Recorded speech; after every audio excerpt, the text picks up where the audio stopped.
Welcome to The Lock Shop with Nielsen and Hustler, powered by Coolbet Canada.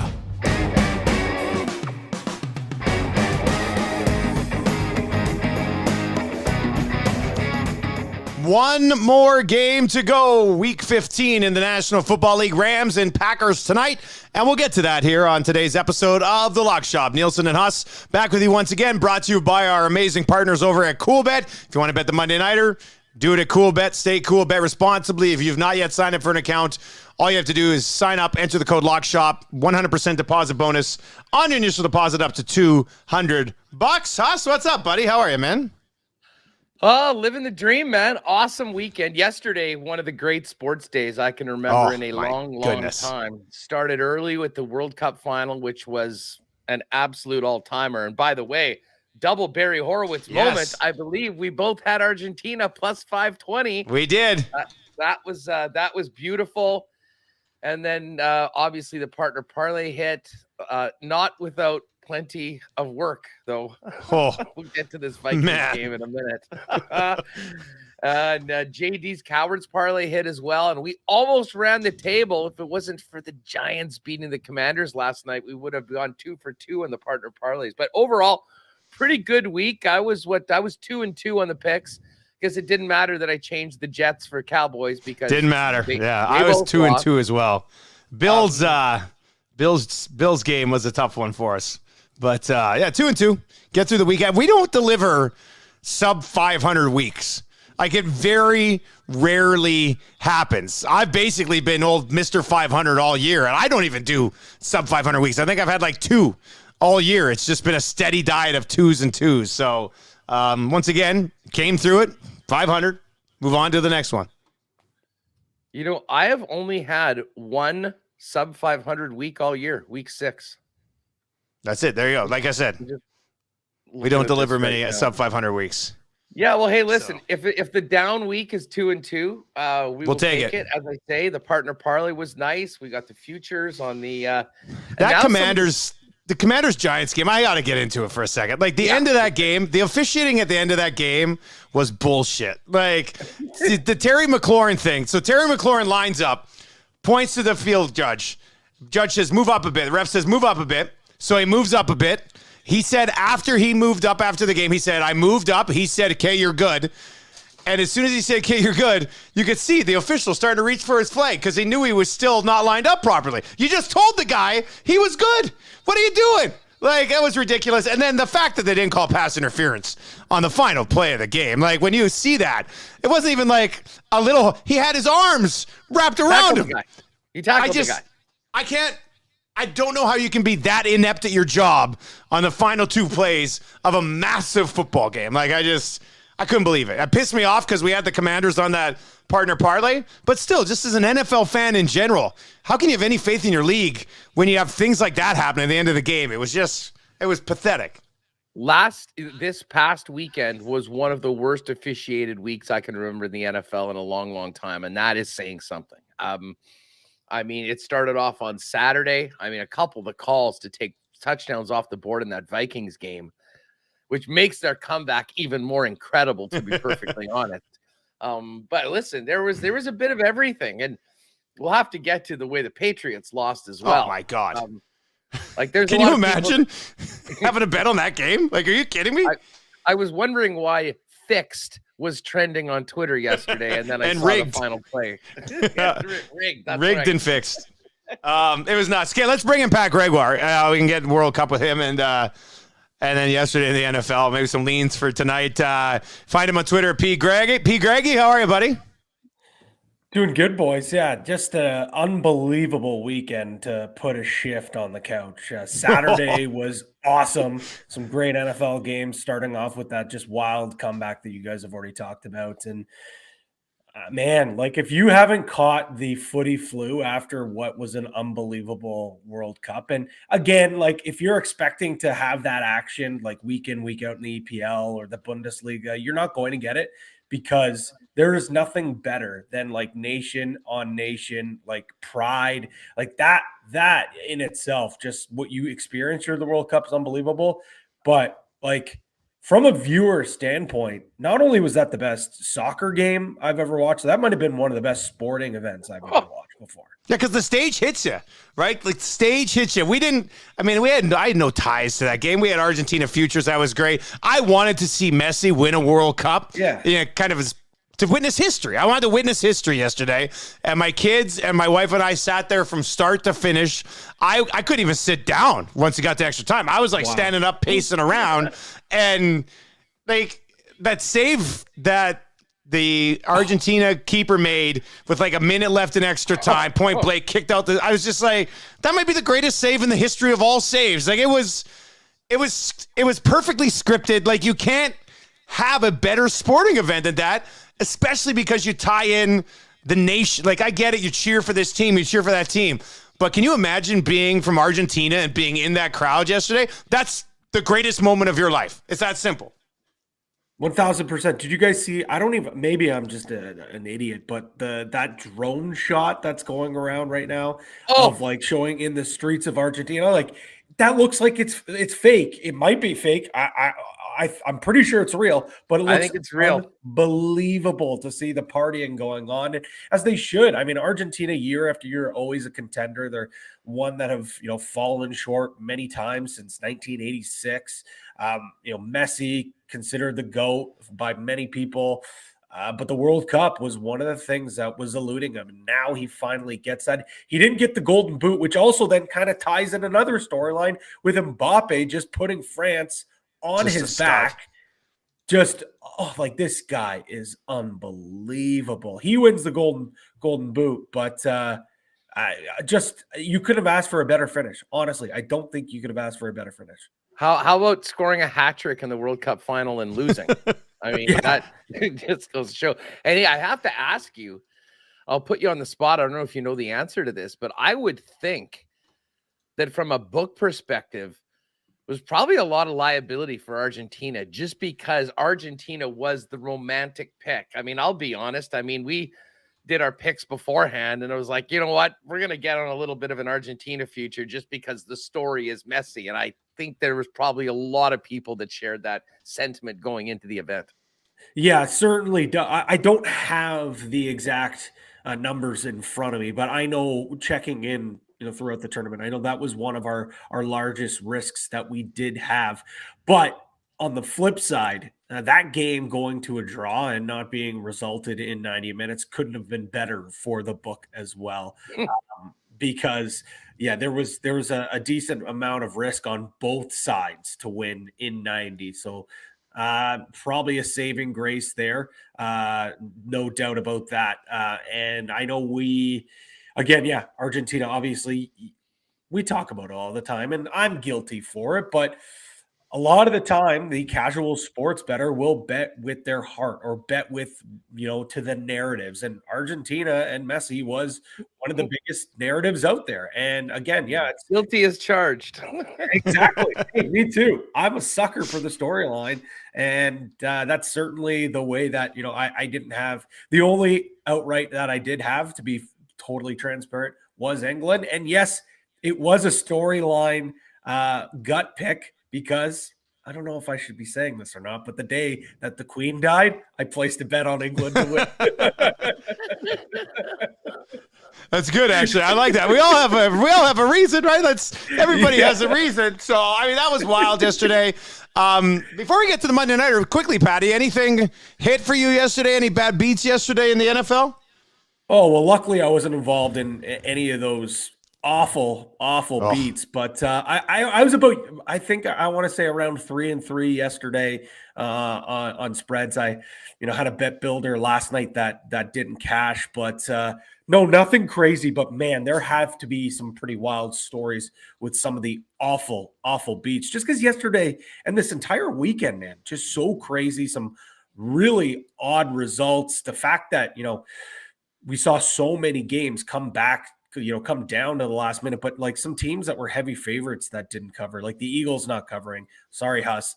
The Chiefs not covering that game going into overtime. Hey, I had the Bears. He had the Bears. Huss actually had the Bears. Yeah, he had the Bears. Smart man. I think my best pick, and I was on the right side of a bad beat, so we'll call it a good beat. I had Jags to cover the spread. Didn't take the money line, but I had them to cover, and I thought that was done. They're down 17-0. I was like, all right, stop paying attention to that game, and then seeing the ticker at the bottom, red zone coming up. Oh, they're in the red zone. Oh, they're scoring. Oh, my God. That was good. Wild stuff. So, yeah, the Jags, I feel like they're everyone's trendy, like pesky pick, but I have been betting on them quite a bit lately, and they've turned things around. I don't think they're quite there yet, but they're a team that can cover the spread almost every single week now. No, they're the second peskiest pick of everyone, because the peskiest team is also the hottest team in the NFL, and that is Dusty's Detroit Lions. Yes. Everyone's restored. What can I say, boys? I don't think we can call them pesky anymore. Like, I think this is a good football team. I said it last week. I'll say it again. The Detroit Lions are a good football team. Tweeted it. It was when the Vikings were down 33-0. But I tweeted it. I said the Lions are the best team in the division. And some people came back to me after the game. Like, what do you think now? I said, I still think the Lions are the best team in the division. Like, I don't care that you came back down 33 against Jeff Saturday and his Colts, who are brutal anyway. That game was nuts. But it was huge for the partner parlay because it helped us hit the partner parlay, which was big. That was good. Well, and JD's Cowards parlay, I was on that as well. Yeah, me too. And I'm not sure there's ever been a crazy sweat on a plus 165 parlay in the history of betting than the comeback. It was Minnesota money line, comeback from down 33 zip. It was Ravens plus 10.5. They lose by 10. And then Bills money line. And we all know that game was very much in doubt as they were, down 8 and came back and ended up winning by a field goal. It was a nice weekend for the parlays. Would have even been better if the Commanders had come through yesterday. But, man, we had to earn those wins, Pat. Did we ever? But that's what it's all about. I say this all the time. Like, it's all about the sweat.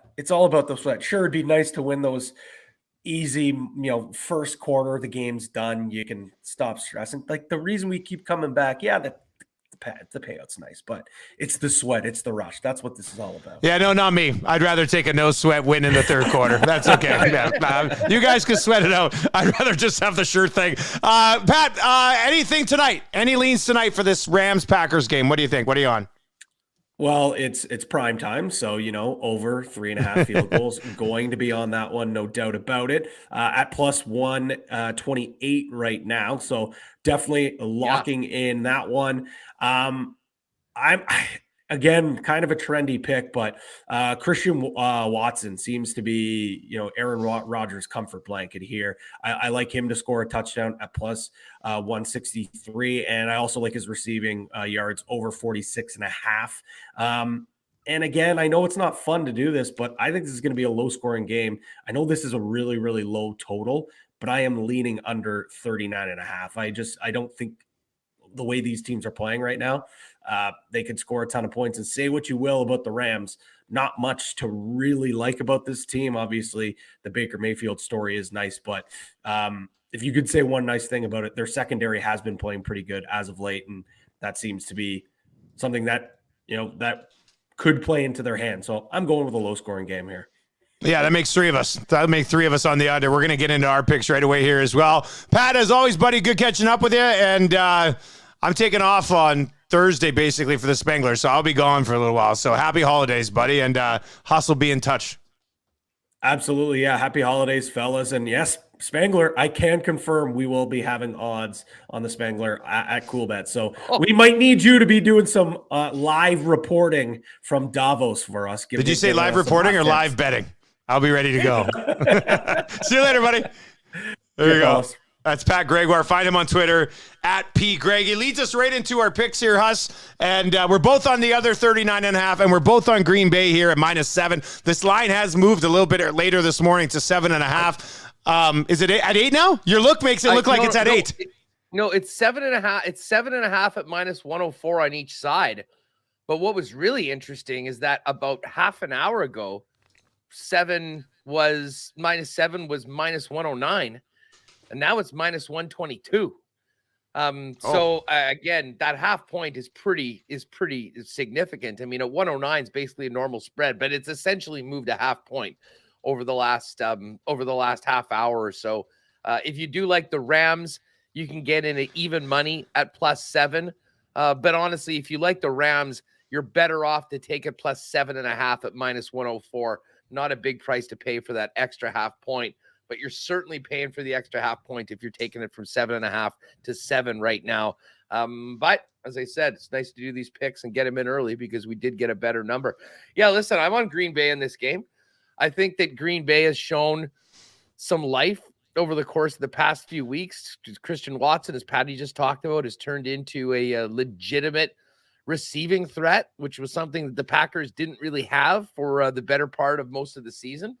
I think Alan Lazard probably is another guy that, will be impactful in this game. And of course, it's outdoors. I'm looking at it right now. It's -9 Celsius. Supposed to be some snow there too. Potential snow tonight as well. And it's not getting very warm. So for a team like LA, the Rams, to come in, listen, Baker's played in Cleveland, so I'm not sure that he'll be completely psyched out. I don't know about the weather, but I'm not sure about the rest of certainly the Rams defense with where they are right now in the standings. And hey, listen, the Baker Mayfield game with the comeback and the win on the touchdown to Van Jefferson late was incredible. But I think that was sort of a nice story. I think it's back to reality for a Rams team that is already into next year's zone. And I think the Packers, more than anything, have a lot to play for at home with their young players in front of their own fans moving forward. I think Green Bay is certainly the side to jump on tonight. And, even if it is -7.5, to be honest, I don't mind that because I do think that they can win running away. And I don't think I haven't really looked at the totals for the Rams itself. Team total wasn't up. I looked like 20 minutes ago. I didn't see it. Yeah, there still is no team total. But that being said, I can see this being a very low scoring game, especially for the visitors tonight. So I'm jumping on the -39.5 as well on the under. Yeah, I'm on the under here at 39. I have to remember, great comeback and everything by Baker, but their offense didn't do anything for over 3/4 of that football game, right? So you get a Packers team here, in probably some snow, a huge game for the Packers to keep their playoff hopes alive. Aaron Rodgers has been talking all week about needing to score more points. I don't know if that happens necessarily tonight. I feel like this is like a 25-10 or less game. You know what I mean? Like 24-10, something along those lines. Like, maybe not even 24, like maybe 20-10 or something like that. I do like Green Bay -7. Aaron Rodgers, you mentioned Christian Watson. He's been targeting him 6, 7, 8 times a game. We'll see what happens with that tonight. So under 39.5. I'm going to go on Rodgers over 1.5 passing touchdowns. It's plus money, plus 100 for Rodgers over 1.5. He hasn't had a great year. He's thrown 2 touchdowns or more in 9 of his 13 games, even though he hasn't had a great year. Like, he does this in the majority of his games, and you're getting it at plus money here. So I'm going to take Rodgers, maybe one to Watson, maybe one to Jones out of the backfield or something, maybe Lazard, maybe Tanya. There's some guys there. And then I'm also going to go with Aaron Jones over 21.5 receiving yards. And I like that number because Aaron Jones can do that on one play. Aaron Jones doesn't need to have 4, 5, 6 catches to get over 21.5 yards. Run a wheel route to Aaron Jones down the sideline. Boom, you got 25 yards on one play. So let's go Aaron Jones over 21.5 receiving yards tonight. Aaron Rodgers over 1.5 passing touchdowns. Green Bay -7 and the under 39.5. And what do you got for player props there, Huss? Well, I've got a couple. I'm going to start with a bit of a fade of Cam Akers. Now, Akers in the game against the Raiders, the one first game with Baker Mayfield as the starting quarterback, had 12 carries, and 12 carries was more than he'd had as of late. We all remember he was basically done with the Rams apparently 5 or 6 weeks ago. His total for this game tonight is 55.5, and I'm going to take on the under. I mean, I really do think the Packers are going to be able to focus in on the run. I'm not sure how effective the Rams passing game is going to be with Baker Mayfield. So the fact that, even last week at 12 carries was averaging 3.5 carries per touch, 3.5 yards per carry, not a very good number. And to be honest, I think there was a reason why the Rams were looking to move on from him in the first place. He's just not very good, or at least isn't fitting inside of Sean McVay's system right now. So under Cam Akers, 55.5. And I'm going to jump on a touchdown prop for A.J. Dillon. Dillon is a guy, he's got a little bit of Derrick Henry in him. It seems he's like a big the boy. colder it gets, we get later into the winter, he is a guy that, just beats down your defense. I think he's going to get a number of carries. Certainly, I think that if they're in and around the red zone, he's a guy that gets some looks. And I just love the later it gets in the season, the more I like A.J. Dillon. So I'm going to jump on him at plus 138 on a touchdown prop tonight. All right, there you go. That's what's happening in the Monday Nighter between the Rams and Packers. It's a unanimous under 39.5 and Green Bay minus 7 points. Just quickly before we wrap, and I got to go, but Oilers Predators tonight in Nashville. Leon Draisaitl, 10 points in 2 games against the Preds. Over 1.5 points tonight, minus 104. So if you want to double up some money, kind of like that. They left McDavid and Draisaitl together. Thought they might split them up for this game, but they left them together. If you want Draisaitl over 2.5 points tonight, which he's done both times this year, plus 265, which is still crazy that it's only plus 265 to have a 3-point game. But just a heads up. Oilers Preds, Draisaitl's got 10 points in 2 games against Nashville. Over 1.5 tonight, minus 104. What happened against the Ducks on the weekend? Oh, they can't defend. Like, they can't defend to save their lives. Darnell Nurse, Bouchard, can't defend. Don't even talk to me about it. I had the Oilers money line and the Bills money line on a rather large ticket on Saturday. And, the oil killed me. So, moving on to the next one, Huss. Moving on to the next one. On to the next, and that next is tonight, Monday Night Football. And I will have to take a look at those Oilers props because they have absolutely owned the Nashville Predators so far this season, especially Leon Draisaitl. Fantasy football extravaganza with the Lock Shop boys tomorrow. Make sure you're watching for that on Tuesday. Huss, we'll talk to you then, buddy. Enjoy the action tonight. Take it easy, dude.